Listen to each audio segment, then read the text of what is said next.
What is some scary shoot you've experienced? Story 1. I was about to go on an elevator, and when the door opened, there was a technician working inside.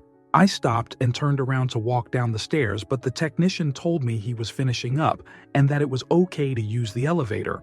When I got on and pressed first, the elevator dropped like an inch before the door even closing. I stood there frozen, looking at the technician to reassure me. He just casually said, "That's not supposed to happen," and slipped out as the door closed, leaving me behind. The elevator worked fine, but that chute was not cool. Story 2. I had my first ever seizure while driving and crashed into a tree about 100 feet, 30.48 meters, before a bridge. The doctors found a mass on my brain that kept bleeding and had to be cut out. I fully recovered. Glad to be alive. Story 3. Once when I was very young, I locked myself out of my apartment. Car keys were inside, and it was snowing very hard. As I was walking to my workplace about 2 miles away, a man stopped and offered me a ride. He got out and opened the door for me, and I got in. Once inside, I realized he had removed the door handle and I couldn't open it from inside. He also had a bottle of vodka open and was drinking it like water, and a few other empties in the floorboard. I was scared to passing, but he took me straight to the place I asked to go and dropped me right off. Story 4. One scary thing for me was finally experiencing the bystander effect. People will turn a blind eye because they don't want to get involved even if something very wrong is happening. A man pinned me to the floor by my arms and was on top of me in a very public place and was trying to kiss me. I was telling him to let me go and I trying to kick him off, and everyone just kept walking. Answer: I was in a pretty bad car crash at a young age, 8 or 9. I ended up going off the highway and striking a sign at high speed before coming to a stop 10 feet into a cornfield with our engine smoking badly. My mom unbuckled my seatbelt so I could fall out of the car while she tried to free herself, as she was somewhat trapped by the sign. I just remember watching 10-20 cars pass on our side of the state highway and wondering why no one was stopping. Not even the 5 cars that saw us crash, and not even once there was a plume of smoke billowing out of the engine. I remember hoping my mom would get free while I was crawling away, and seeing a bunch of daddy long legs and wondering what my dad would think. Eventually, my mom got free and hauled us to the side of the road, and thankfully, one kind stranger who lived in the area did stop when he saw us not long after. I should have been in the back, but I was in the passenger seat, so I was covered, almost had to toe in bruises from the airbag, literally my entire face, torso, groin, and elsewhere. And we both had cuts not just from glass, but also from our seatbelts across our chests from hitting the sign while traveling so fast. In adolescence and early adulthood, I was extremely independent. I've actually had to learn to be less so in order to let people in and have closer relationships. And I think part of that stems from feeling at that age like something bad might happen, and it was only your own actions that would help. My outlook was less grim than it sounds, but highly practical in a way where I did distance myself from others when it came to any kind of reliance. However, it has encouraged me to be the one who stops shelps without much hesitation, so there's a silver lining. Story 5. Being followed after a very creepy date. I ride my bike home and get a strange feeling he was following me. I rounded the block and went into my usual pub, told them all about the bad date, then a tap on the shoulder. It was him. I was pissed. He was very overbearing and angered. The bartender didn't remember him as he claimed to be a regular. I was in fact the regular LOL. The scary thing is everyone knows him in town as a stalker and has a story about other girls saying he shows up at their house and refuses to leave. No one asked me if I was okay or if I need any assistance getting home. I Stayed at the pub until midnight so I could be sure he was long gone. That was the night I realized the only person who has your back is you. Story 6. My husband had been sick and I walked in to check on him. His eyes were wide open and his breath was rattling in his chest. I tried to wake him. I yanked him upright, crying, "Don't do this to me." Then called my BIL who lived with us to come help while I called 911. He helped me get him to the floor and we started CPR, but I knew in my heart he was gone. I was terrified and hurting, and I guess what will always stick with me is the feel of his cold, dead lips as I tried to breathe life into him. That night will be the scariest shoot I will ever experience in my life, and the most traumatizing. Story 7. My brother was hit by a car directly next to me when we were 6. He died on impact, and I was sideswiped so hard and fast that I spun around and lived with only some scrapes and grass stains. I still have a little scar on my knee. If I had been walking on the gravel instead of the grass, I would have been the one that died. Story 8. Had my neck broke. Thought I would be a totally disabled at first. Couldn't barely feel anything at first. I thankfully recovered mostly and can walk and do most things. But yeah, that was terrifying. Story 9. About 9 years ago, I had surgery to place an ICD defibrillator device in the event my heart stopped beating again. During the surgery, the team discovered I have a genetic condition that makes anesthetics significantly less or entirely ineffective. I told the surgeon I felt the initial incision, and he said a little discomfort was normal. Cut to a few steps later where I was on excruciating pain. The meds were now maxed out.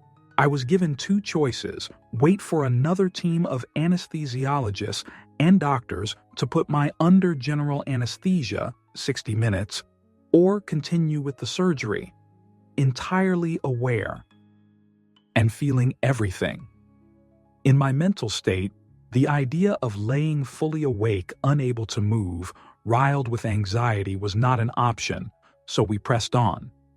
The screen above the operating table showed the doctors carefully feeding a new lead through my arteries until they reached my heart. I was calmly told the next step was to screw the lead into my heart. I will never forget the feeling after the 3-2-1 countdown of a cold piece of metal being turned into my heart tissue like it was nothing. Once the screw and lead were in, the device had to be tested and programmed, like several people's hands inside. Of you wandering around and touching things they shouldn't.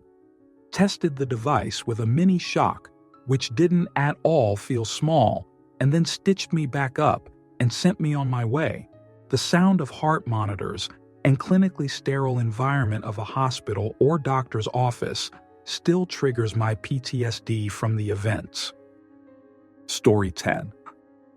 I was in the Marine Corps, thankfully during peacetime, pre-911, and never experienced combat. I did briefly serve overseas, and while on duty one day, there was a terrible miscommunication in which I almost had to shoot multiple foreign civilians. The captain on duty with me told me to draw down on them and said to me, and I'll never forget it, "If I tell you to start firing, unload on those motherfuckers."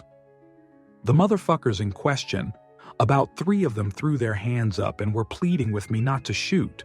Within a few minutes, the miscommunication had been figured out. They were supposed to be there, but no one ever told us they were coming. Anyway, I was scared as fudge for about 3 minutes that I was going to have to take down people. Story 11. I was trafficked when I was younger, early 20s to when I was 30, and my trafficker tried to eliminate me when I was too old to be valuable anymore. Beat me in the head with an iron bar. Story 12. Taking a shower in Bagram when the Taliban exploded $15,000 LB bomb outside the wall and knocked me out of the shower, got up and washed the soap out of my eyes, and walked around to the other side of the shower, and the whole wall was blown away. Story 13. When I was around 10-11, years old, my family was on a road trip and stopped to get gas. My mom and I went inside the gas station convenience store while my dad refilled the car. My mom started chatting with a worker, so I wandered off to go look at the snacks and candy. I noticed this man who had his phone raised to his ear and was just walking slowly through aisles. I just assumed he was trying to call someone and focused my attention on all the junk food. Shortly after, my dad came inside and was heading toward me, but as he was approaching, he was able to see the creepy man's phone screen. He was pretending to be on a phone call, but he was secretly videotaping me. My dad immediately yelled to the workers to call 911 and began to chase him. My dad and a worker chased him through the store, but he escaped through the back door, got into a white van that was left running, and sped off. We weren't locals, so we never found out if the police caught him or not. Well, fast forward to when I'm in college. My dad calls me up to tell me a murderer had been caught in the area we had been visiting back then. The man had kidnapped 2 young girls, brought them to the woods, assaulted them, and dismembered their bodies. He was caught because one of the girls had posted a selfie right before she went missing, and he was in the background. Then my dad sent me the pictures and said, "That was the man I caught filming you. I will never forget his face." Answer: we have a story like that, sadly. When we were with my mom in her town, we'd noticed these 2 guys following and even chatting with my little brother, around 9-10 at the time. The Blockbuster grocery store, we ran into them all the time. Always wanted to chat with little brother never. When with my stepdad, though, Mom started to get creeped out, so called the police, so they knew what was going on. Saw them a few times after that call. Then one day we get a knock on the door. It's the cops.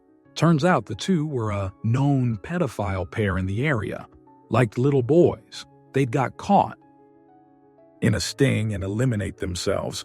Good riddance. Though sadly not the last time we'd get creeps. Story 14. When I was 4 years old, I went on a water slide that emptied out into a lower pool. However, the end of the slide was a significant height off the ground, and you would fall about 8 to 10 feet into the water. So, when I fell into the pool, I got caught in a whirlpool underwater from the drainage water that was coming from the water slide. Long story short, I started to drown because I was taking water in from being unable to hold my breath. Luckily, there was a lifeguard on duty. He saw that I wasn't coming up and he jumped in to save me. I've never had any sort of spiritual moments in my life. However, when I saw the lifeguard swimming down to get me, I swear I thought he was an angel coming to save me from passing. I will never forget how the sunlight was shining through the water as he swam towards me. I truly thought he was sent from heaven. If he had been even a second later, I probably would have started to take in significant amounts of water in my lungs. Story 15. Not quite scary, something different. When I was 9, my dog had puppies. This was her 3rd litter, so I was pretty adjusted to the process at this point. Anyways, it was the weekend, and I'd woken up late. My parents were out, but I went into their room because that's where the whelping box was. They were all asleep in a pile, pretty normal. One was led under her mother's head, and so I went to make sure she was okay. I lifted her up and she just flopped in my hand. It's difficult to describe, but in that moment she felt so much heavier. Turns out all the pups had died of an infection overnight. I didn't know what to do, so I put the puppy back and left them to be found. I've never mentioned that I knew they were all dead before anyone else. Story 16. I was in Austin at SXSW standing on a street corner after leaving the line outside of Mohawk. I was about to cross the street when a car sped around the corner, through the barricade, and accelerated into and through the crowd of people. Bodies flew into the air. Shoes and clothing items looked like confetti. 3 people were eliminated, maybe 20 injured. Horrifying. I've also seen a motorcyclist get run over by an SUV, instantly dead. Recently, I saw two men who had just been hit on the side of the highway changing a tire. The driver's side door had been ripped off, and one of the men had been decapitated. I've seen at least 3 cars on fire in the past. I travel a lot for work, and I guess that makes me more likely to see terrible accidents. Story 17.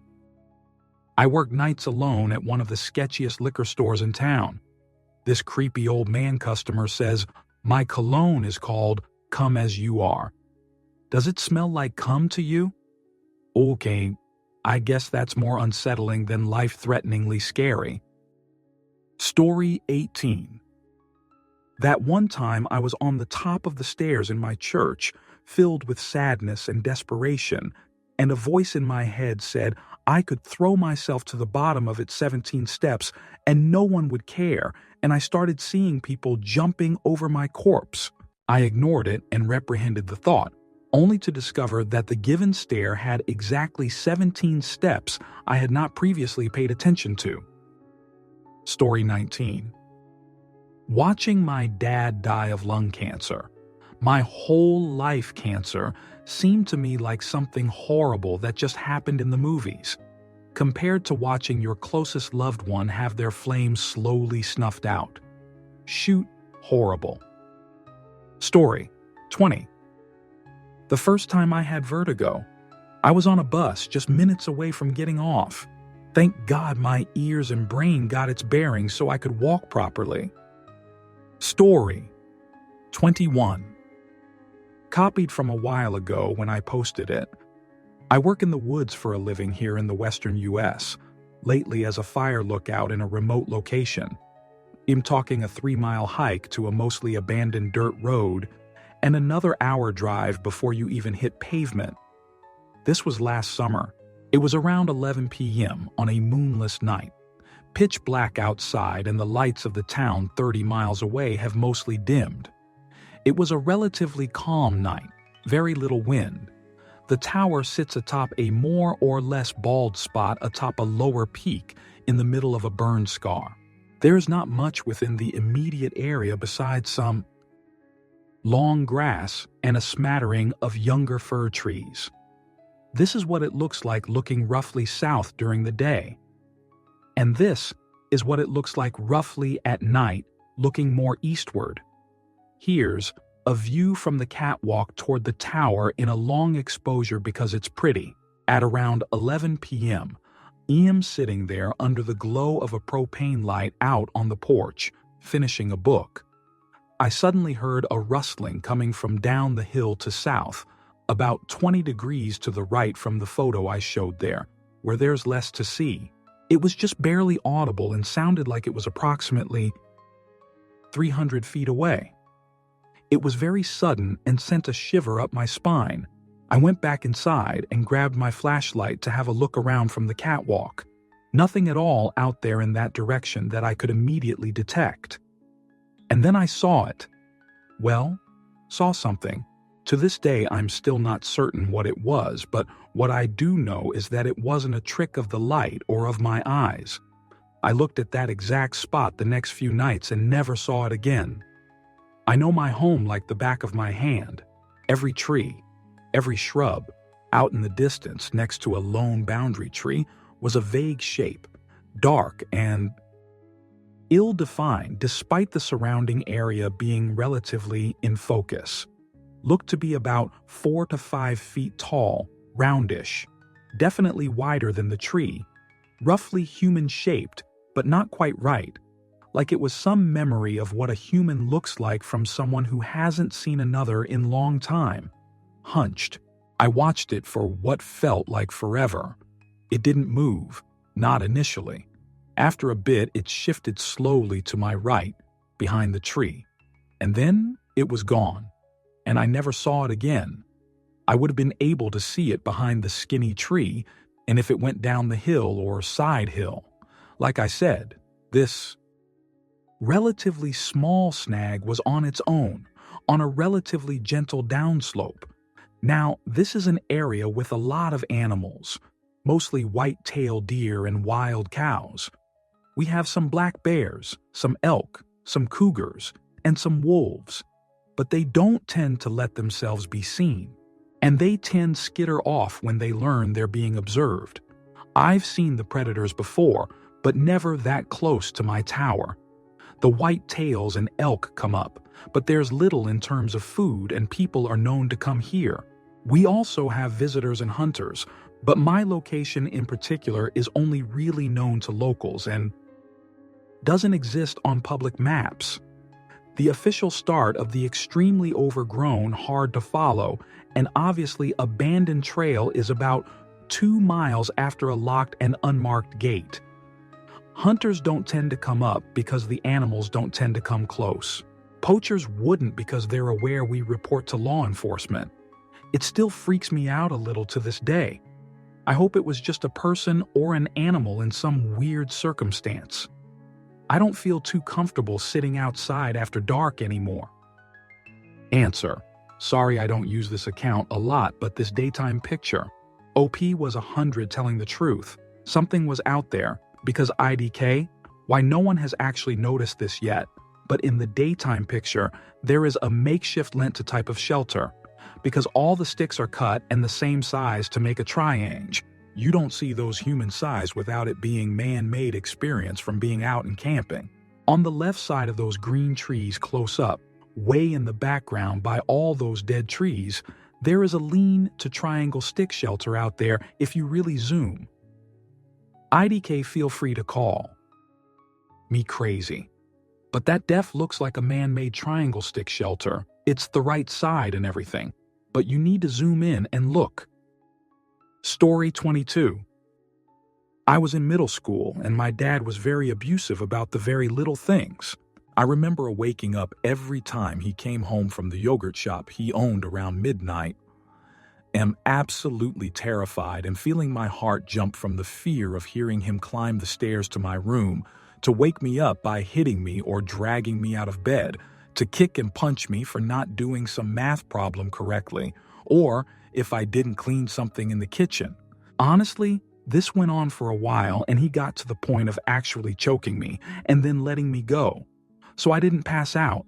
I was so terrified to the point that even if he didn't come up, I would lay awake for an hour or two around the time he would come to drag me out of bed, and couldn't fall asleep until I heard him go to bed. Story 23.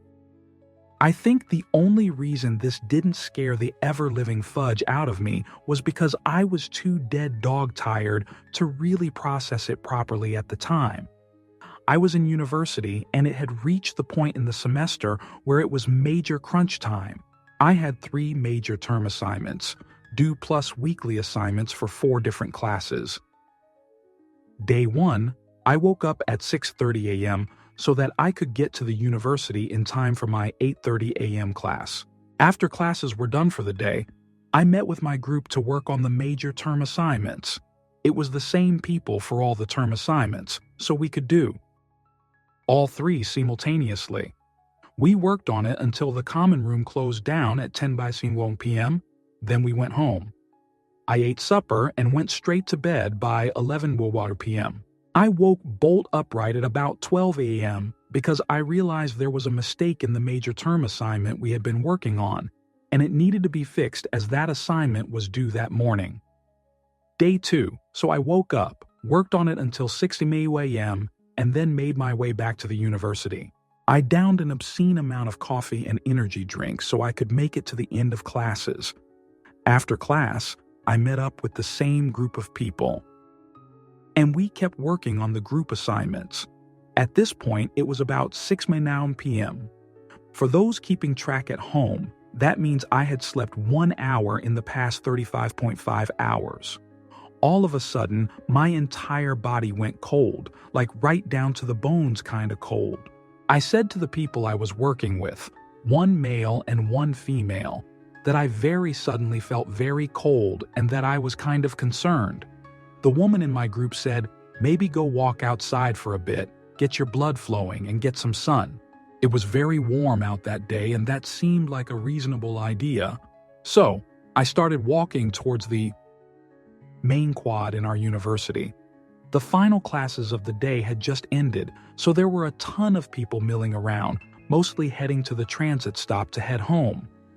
As I walked, I was kind of absent-mindedly people watching. Then, all of a sudden, everybody's face around me glitched and went blank. And I'm not talking like they had a blank expression on their faces. I'm talking all of their features were gone and they just had a blank face. They still had their hair, but that was it. They just kept walking as they had been. Nothing else changed. They just didn't have faces anymore. And then their faces glitched back, but it wasn't their actual faces. When their features came back, they all looked the exact same. All the women looked exactly like the woman from my study group who had told me to take a walk. All the men looked exactly like my brother. This caused me to freak out a bit. I wasn't scared. I was more confused and thinking something like, what the fudge was that about? And so I decided that I needed to sleep. So I made a beeline for the university library, went to one of the upper floors where they